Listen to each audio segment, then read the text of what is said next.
Hey there, and welcome to our Two Cans and a String podcast.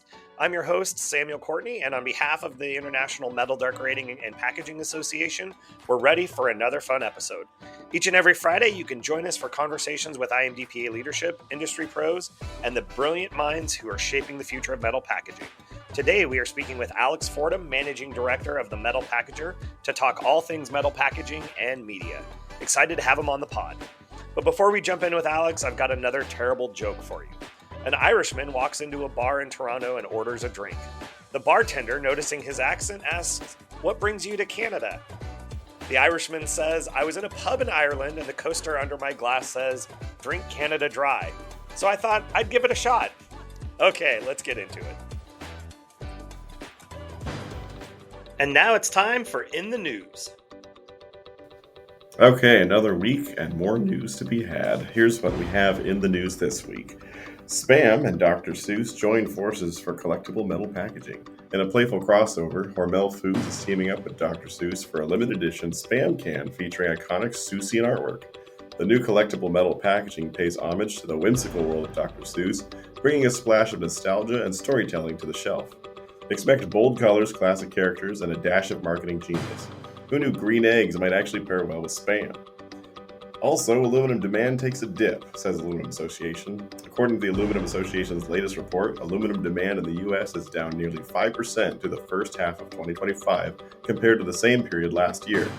This marks a continued cooling from past pandemic highs. While packaging remains a key market, the numbers suggest a broader slowdown across transportation and construction sectors as well. The industry will be watching closely for signs of stabilization heading into Q4. Also, the IMDPA welcomes Matt Gaccioch as a featured speaker. The International Metal Decorating and Packaging Association, the IMDPA, has officially announced that Matt Gaccioch, Economists and Craft Brewers Conference, will be a featured speaker at this fall's IMDPA Technical Conference. Matt will address trends in the craft beer market and discuss outlooks that affect America's favorite craft beers. So I'm excited to introduce Alex Fordham from the Metal Packager to the Two Cans and a String podcast. Alex, welcome to the podcast. Hi, Sam. Yeah, looking forward to interesting conversation. This is new for me because I'm usually the other side of the mic. So I'm usually used to asking the questions, not answering them. So I'll do my level best anyway. Not a problem. We're excited to have you. So before we get into any of the heavy-hitting questions, give me a little bit of your superhero can industry origin story. How'd you get into this market? Give me a little bit of your history. So I suppose I got into this industry by total accident, really. I mean, I did the whole university thing as a youngest student and did a politics major, actually. I'm not particularly political at all now, which is probably just as well with a lot of the conversations that are taking place at the moment. But did the politics major, and then I kind of stumbled into journalism, really. But I started off as a sports journalist, edited a couple of outdoor sports retail and golf retail titles, and then a few years ago saw an opportunity to edit one of the can making titles within the sector, and stumbled into the industry and have not looked back since.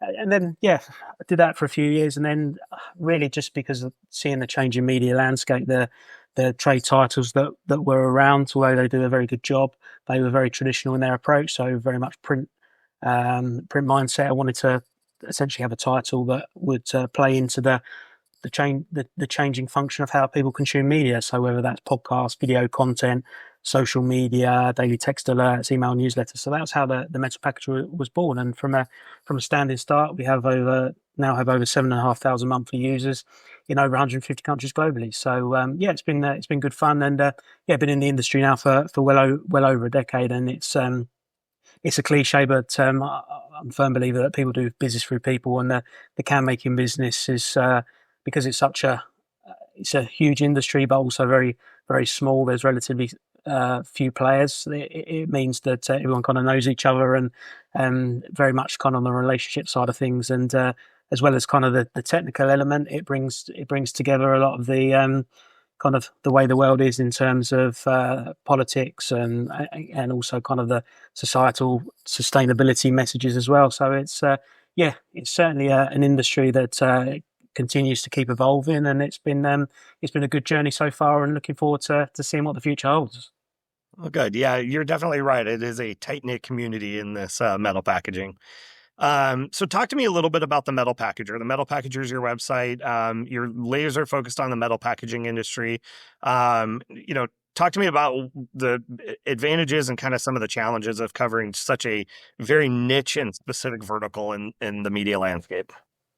I think the beauty of it is, I think when you specialize, it means that you can have that kind of laser focus. So it means that because we're talking about one sector day in, day out, you have we like to think a decent knowledge with that. So we tend to have at least 3 or 4, as a minimum, 3 or 4 news stories that go out every day. So we interact with our audience via email, newsletter, text alert, and try and be as interactive as possible, which is great. But it does bring with it its challenges as well. I mean, I'm sure you can probably sympathise with this. It's can be a fairly secretive traditional industry. So trying to get interactive content and fresh content can be tricky at times. I know sometimes we'd like to get in to see more can makers and can plants on a more regular basis, but that isn't always possible. So trying to bring some kind of a fresh impetus and a fresh steer on things can be tricky. But overall, no, it's a fascinating industry, and we're trying to just hopefully bring a fresh perspective on things. And I think we're something that I'm sure we'll get onto in a little bit later. I think in the age of AI and kind of that kind of modern forms of technology, I think being able to specialize and bring that kind of industry expertise, I think is going to become more and more important as things evolve. Okay, give me an idea. We've had a lot of declines in the trust of traditional media. You're across the pond in the UK, but for us in America, there's some attacks on media, some distrust. We're obviously seeing a lot of partisan politics, and I'm like you. I want to stay a little apolitical, especially as part of this podcast. But how do you see the role of trade publications evolving in terms of that credibility and authority within the sector? I think it's two strands, really. I think you have the mainstream kind of international news sector, which, you're quite right. I think it's at an all-time low in terms of credibility and trust, and particularly kind of clickbait material is at an all-time high. I think trade media are a little bit, I wouldn't say immune from that, but I think we're a little bit separate from that because we have a very niche audience. I think they tend to be looking for certain type of content, certain type of news. So, and also as a general rule, because it's such a small industry as well, we're not, when we're covering, say if we're doing a certain feature, for instance, we usually offer a courtesy of a proof prior to publication, and we're trying to work with the customer and the client, and it's not a hatchet job by any means. So I think that can sometimes be a frustration for my features editor, she's from a journalistic background. She used to work for the BBC, so it's not kind of that heavy hitting journalism is not what we're after. Otherwise, we wouldn't have any customers. But we obviously want to challenge our audience and come up with some fresh content. So I think it's trying to strike that balance, really. I think just in the terms of the overall media landscape, I think the biggest challenge is because there's so much content out there. I mean, you can flick on your phone, you can go onto LinkedIn, Facebook, and all the social media channels. You can click of a button with the likes of ChatGPT and other platforms. Now, everyone kind of can see themselves as an expert in a matter of seconds. And I also think when we're trying to bring quality content to people, it's that age-old, certainly publishers are wrestling at the moment with how much content do you have behind a paywall? Should everything be behind a paywall? Should it be free to air? So I suppose we're kind of trying to maintain that balance. So we have all our news content is free to read. So if we put out a news story via our channels, or if we put a news story on LinkedIn, that's absolutely free to read, because it's a frustration of mine, certainly in my kind of personal life, hobbies. I'm into a lot of sports, and I see a news story and go, oh, that's interesting, click on it, and then you get a paywall and someone's trying to part with you. They're trying to get you to part with your cash, and it can be a bit frustrating because all you want to do is read one news story. Whereas, so we kind of wrestle with that because obviously we are a commercial entity, but I think so. We believe certainly our feature content, kind of our premium stuff, so our twice a week email newsletter, our text alert, that is behind a paywall, but then kind of the general news content is free to read. Whether that's the right channel, that right avenue. I don't know. I think that works fairly well for this industry, but having worked in a number of other sectors, having any kind of paywalled content is an absolute no. So Sure. I think that's something that media is really wrestling with. And I know I've gone off on a bit of a tangent there to the original question. I did warn you before, and that's probably going to be the case. But I think that's just one of the real challenges. And certainly as a publisher, I mean, that's one of the, I suppose it's something that interests me as well, is kind of how do you strike that balance, and do you think people are prepared to pay for good content in this day and age? I personally think, because of the whole clickbait and the distrust that we do have, I think people will and are prepared to pay for quality resources. But I think it's because we're in a society now where we're in a subscription culture. Everyone has a subscription for Amazon Prime, you're obviously your Netflix, your Google, etc. That I think that's the same input in the work sphere as well. I think the kind of subscription fatigue can be there, so that's something that we are mindful of as well. So that distrust, I think it's going to go more towards people are going to have their favourite kind of quality resources that they rely on and happy to kind of invest there. So I think it's going to become more focused for sure. Sure. And we see that, I mean, even with, you pay for software monthly now, you don't buy software anymore. And, it's interesting that you bring up kind of that premium content and the types of content. As an industry association, we're constantly trying to grab more interest and kind of recruit that next generation of young workers into the industry. One of the ways that we're doing that is with this podcast. We used to host a series of webinars, and they became extremely time consuming. They were well attended, but we really felt like we needed to start working through new media channels to try to grasp some eyes and ears and a new listening audience. So how have reader expectations for media consumption behaviors changed? I know I just became a kind of a podcast listener over the last 5 years or so. The podcast or the pandemic certainly did a number for me, and I was at home a lot and had a lot of time to listen to podcasts, and so I became a consumer there. But talk to me a little bit about kind of how that audience has changed for you. I think we're now in an era of in multiple sectors now, in an era of personalisation. So in the healthcare sphere, wellness sphere, I think everyone's kind of interested in that data-centric approach. And I think it's not a one-size-fits-all type of thing. So I think some people, as you say, you like to listen to audio podcasts, perhaps when you're in the car or travelling. Other people are still fairly traditional in that they like the written word. Other people, they enjoy the visual side of things. So I think the challenge as a media organisation now is that every individual is totally different in how they consume content. So I think you have to try and capture people's attention in a variety of different ways. 20 or 30 years ago, it was in the B2B sphere, it'd be a trade magazine, and everyone would get that on a monthly basis. But now we can't just invest in the video side of things or just audio. I think we just have to try and appear to as many different people as possible. And a quote that I had recently, I think kind of fits nicely for us, is that a lot of journals these days tend to have a very limited or a poor distribution. So the favourable kind of journals are the ones that have a digital and print footprint.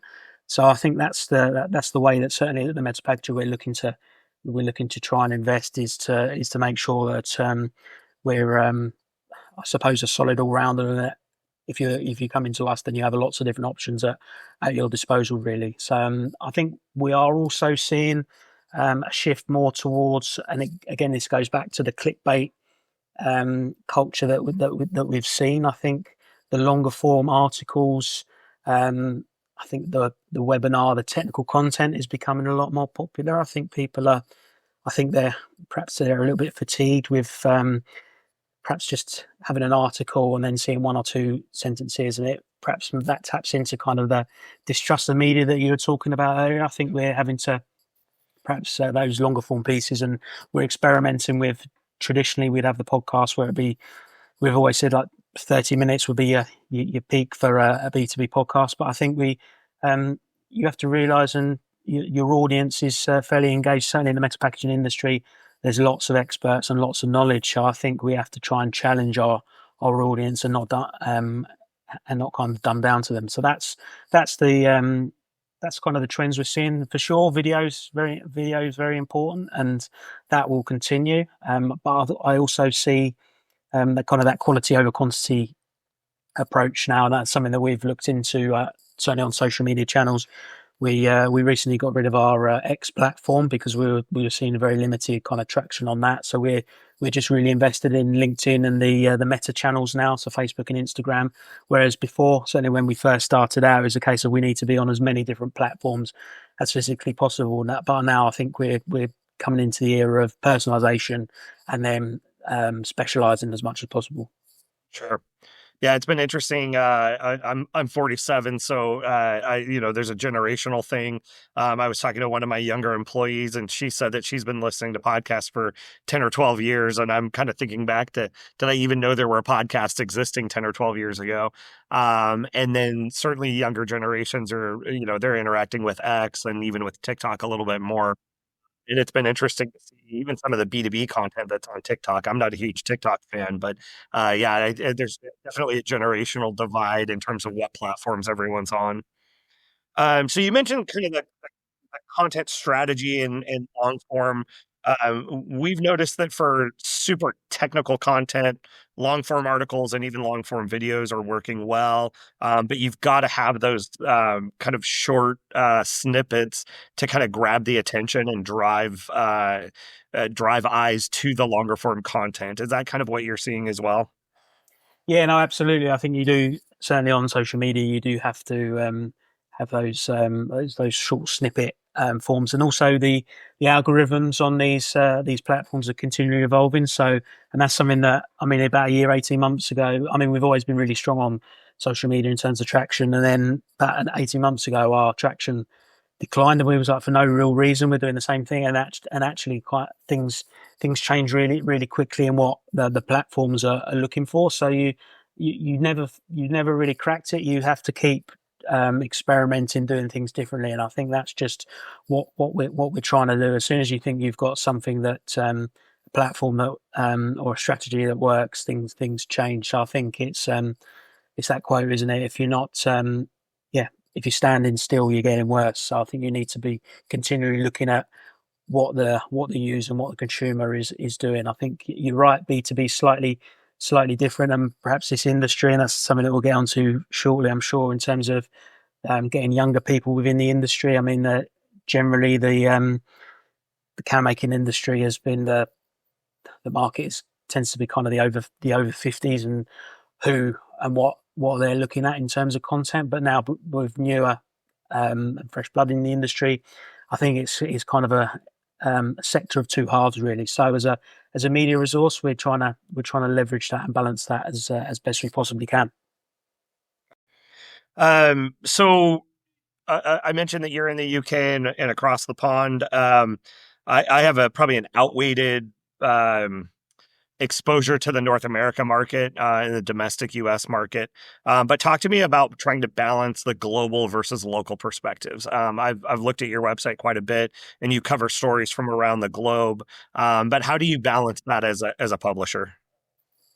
I think because we're covering a very niche sector, I think for us it's fairly straightforward. It's a global business, so that's kind of reflected in us having to cover the whole globe essentially in terms of can making. So North America is our largest audience, around 40% of our users, and then Europe, and then it's around 30%, and then the kind of the rest of the world is that 30%. I think my maths is right there. So so that we kind of because it's a fairly niche industry and there's relatively few players involved, to have a global perspective is relatively straightforward. I think the challenge for us is because we cover, and that was influenced in the brand name, the metal packager, that we want to cover the whole sector from raw material to end product. We aren't just covering kind of can making per se. We're covering anything to do with metal containers. So I think that's the challenge for us, is to try and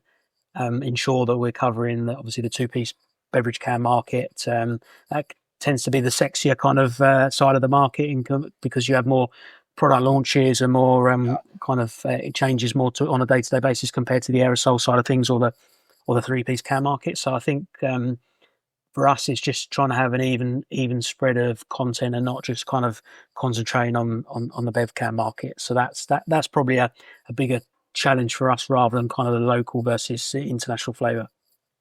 And I'm just gonna put a plug in for 2-piece cans because that's where our niche lies. It's certainly a sexier market. I mean, we've got product launches with influencers and superstars that are entering the beverage market, so it's a little sexier to cover. Absolutely, and I think I did a recent podcast with Gus Reel, the ex CEO at Stolly, and he said it's up to us to make the can making market sexy again. But those of us that have been in the industry for a while, we like to think it's sexy, but perhaps for those younger people looking at getting into a particular market or a particular industry, they're obviously interested in gaming and tech and other kind of those sort of industries. But once you're in engineering, manufacturing, there's lots of interest and lots of exciting things going on, but it's just up to us as an industry to kind of fly that flag, really. Sure.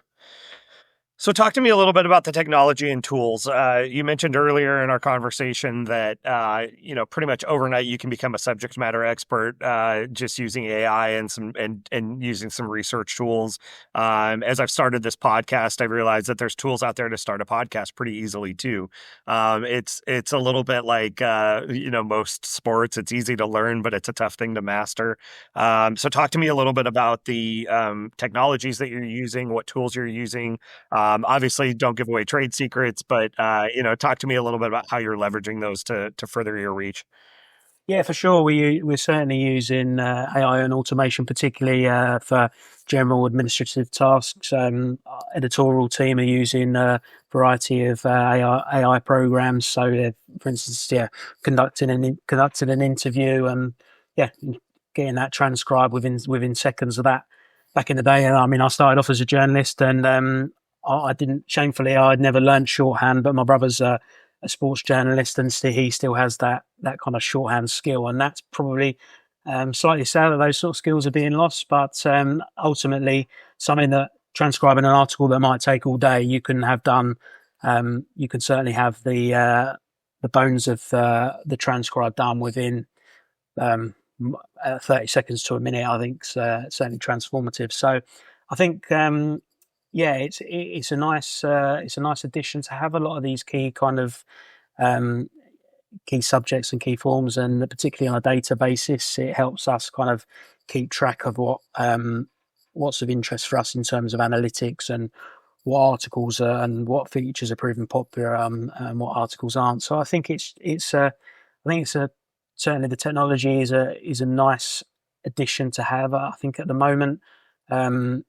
And I hope so, because otherwise we'll be out of a job. I think at the moment, kind of the likes of AI lacks that nuance. So I think a real industry specialist, I think, is advantageous because you do need, and the subject matter inside out, or kind of, and the key players. So I think leveraging that technology alongside a decent kind of broad subject knowledge, I think is definitely very helpful. So that's where we see things at the moment. But I mean, it's the pace of change is frightening, frankly. So I think it's just trying to keep up with kind of those modern trends is important, and particularly on the manufacturing side, I think it's something that we're trying to cover as much as possible in terms of what platforms and what technologies are there to kind of make people's jobs easier and to ensure they're keeping up to date with the pace of change, really.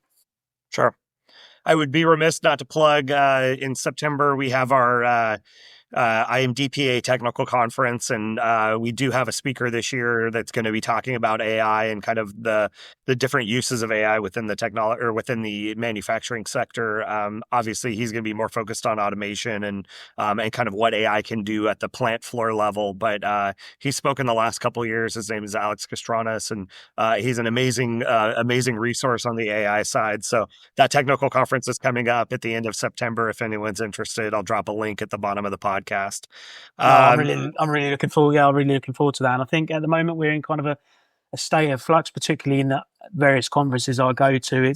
I would say it's kind of mixed around probably 50% of those that see AI as a real game changer, really exciting, and they think it's going to enhance the industry. Others are a little bit more, bit, perhaps concerned is not the right word, but they're a little bit more on the fence in terms of how it will revolutionise the industry. So I think it's certainly for the can making business, it's a really interesting time. So yeah, look forward to watching that.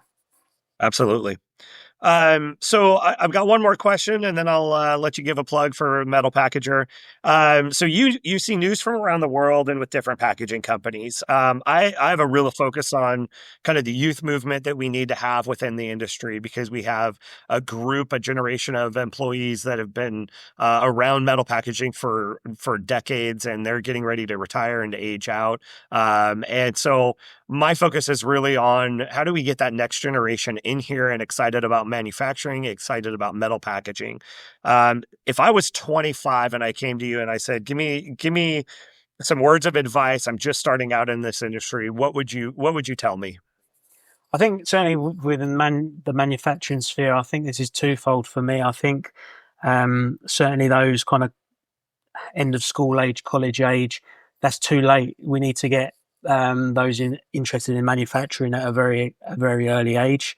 So interacting at a primary school age and saying that this is certainly engineering manufacturing is sexy industry to be in, and you can potentially have a job for life and career satisfaction, camaraderie. There's lots of different benefits. So that's as an aside, I think that's particularly important, and certainly some of the major players within the industry, I think that's something that they can perhaps look into in more detail. It's all well and good having associations with colleges, universities, and ensuring the next generation of professionals. But I think we need to start earlier. So that's just one thing. But in terms of someone, to go back to your original point, in terms of those, if you were kind of age 25, I think it's one of those things. I mean, certainly my father, he only ever had two jobs in his working life, and I know the can making sector, you've got lots of people that are similar. At the moment, we have people that have been, and certainly kind of millennials and younger, they tend to move, because of globalization and other factors, move jobs every 2, 3, 4 years. So if you're a company and you train someone up, then they move on. That's very tricky. So I think if you're passionate about a particular subject matter or a particular industry or a particular field, then I really think if you specialize and become a real expert, and particularly when we're talking about AI and kind of technology and that pace of change, I think there's going to be a real, and as well with this industry, with people potentially retire in the next 5-10 years, that we'll, as an industry, we talk about kind of that brain drain. I think if you become an expert in a particular field, say can making, for instance, then I think there's real opportunities for you to progress your career and at a fast pace. And certainly once you're in this industry, there's people that have been involved for a long period of time. But I think just because we've seen in the last 5-10 years that people do move on a lot, that makes it challenging for businesses in general. So I think if you can really specialize and become an expert, read as much as you can, consume podcasts, content, technical papers, know your subject matter. And I think in the age of if you need a question and you type in ChatGPT and you've got the answer, or you can skim read before an interview or before something, you can skim read and you feel like you know the topic. You really don't. I think that's where you can really thrive in this day and age. And it's something that we've found challenging recently in the Metal Packager, is that you build up a relationship with say a marketing manager, decision maker, and then they move on, and then you are kind of having to start that conversation again. Whereas a little while ago, you'd kind of build that relationship, and then you'd have that relationship for the next 20 years. And I think that's changed, but maybe we'll go full cycle. I personally think that could be the case. So I think specialize and know your subject matter, and I think you'll thrive in this day and age for sure. Yeah. It's interesting. I recently interviewed someone and they left me with a quote that I admired because it was an off the cuff comment. But she said, "Let your accomplishments be your visibility within the company you work for." And I thought that was just such a phenomenal quote, because I think we all enter a new job and want to prove ourselves and want to learn as much as possible. And sometimes you just have to wait for it and just start accomplishing and let that be your visibility. So absolutely. Do you think younger people are not as patient now? That's something that I've heard, that perhaps because we have the technology at our disposal, people can get answers straight away. Do you think people aren't prepared to kind of wait for your time, so to speak? So being at a company for a long period of time, if you don't get what you want now, then people tend to move on. I just wondered if that's something. I think that's been a trend that's really lasted for, it's gone back 25 years. I graduated college in 2000, kind of right at the height of the .com boom. And I know, my parents' generation stayed with one or two companies most of their lives and retired. I had 3 jobs in the first 5 years of my career. And it wasn't my choice to continue moving on. We had, there were vast changes in the marketplace. I think the can making, although there's a lot of transient population in there as well, and people move on, but once metal gets a hold of you, it kind of holds on to you forever. And so I think you see a lot of lifelong people, although they may work for multiple companies. I don't feel like we're seeing as much fluctuation in and out of the industry, but we might be seeing that fluctuation in and out of different companies as people grow and change. Yeah, that's right. I think we're perhaps, the metal packager, we're a little bit one step further back, that we're kind of day to day, we're speaking to marketing professionals and kind of that, not necessarily those blue collar roles on a day to day basis as much as we would kind of the medium to high level profession. So yeah, it might well be that those people that we're talking to tend to be moving on a little bit more than your industry kind of blue collar guys that might stay in one industry, but might move from company to company depending on what's the offer on the table for them. Sure. Well, Alex, thank you for your time today. Where can we find you if we want to learn a little bit more about Metal Packager and about the industry? Where can we find you online? So our website is themetalpackager.com. So yeah, we've got a number of resources there, including podcast content, video. Yeah, we tend to have 3 or 4 news stories a day there. So that's a decent place to start in terms of, because we're on a podcast here, it'd be remiss of me not to plug our podcast as well. So we're on all major platforms. So the likes of Apple Podcasts, Spotify, SoundCloud, and that's the Metal Pack Pod. We recently voted in the top 10 for packaging podcasts globally, which is a great accolade. And but there's more information if anyone would like to subscribe and keep abreast of the latest information. So it's been a good ride so far, and looking forward to seeing how the industry evolves. So thanks very much for inviting me on the podcast. Thank you, Alex, and we'll drop those links at the bottom of the podcast. Alex, appreciate your time today, and we'll catch you next time. Thanks, Sam. Speak to you soon. Thank you. Well, that's a wrap. Join us next week as we have an exciting guest, Jack Knight from INX International. Jack is a longtime industry veteran, IMDPA board member, past president, and one of the most charismatic people you will meet. Jack will talk about his experience in the IMDPA and legacy in the industry. Just want to give a shout out to the IMDPA board for their support of this podcast. And if you enjoyed your time today, please don't forget to like, follow, and share. I'm Sam Courtney, and until next week, keep those lines running and the ink flowing.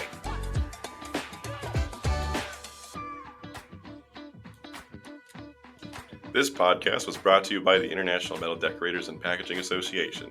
For more information, please visit metaldecorators.org or contact us through our social channels. This episode was produced and edited by Mike Petrucci and Samuel Courtney.